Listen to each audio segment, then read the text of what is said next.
میں آج کی اس محفل میں پہلے ہی شرمندگی کا اظہار کر چکا ہوں کہ اب تک ہمارا جو کچھ جمع خرچ ہے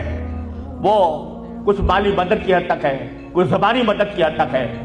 اور ہم نے اپنی حکومتوں سے کھل کر یہ مطالبہ اب تک نہیں کیا کہ آج آپ کے اوپر جہاد فرض ہو چکا ہے،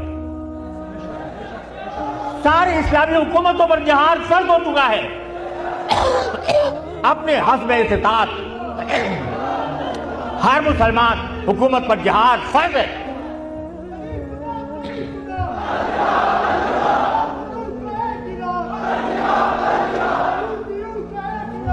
نعرہ تکبیر، تاج ختم نبوت،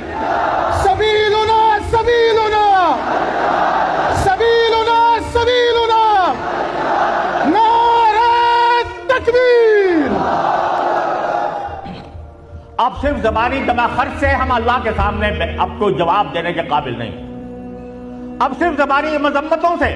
ہم اپنے ذمہ داری سے عہدہ برا نہیں ہو سکتے۔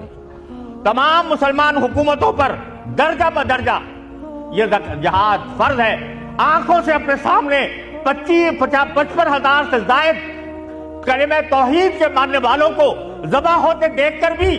اگر ان پر جہاد فرض نہ ہو، اگر پھر ان کے اسلحہ کس کام کے، ان کی فوجیں کس کام کی،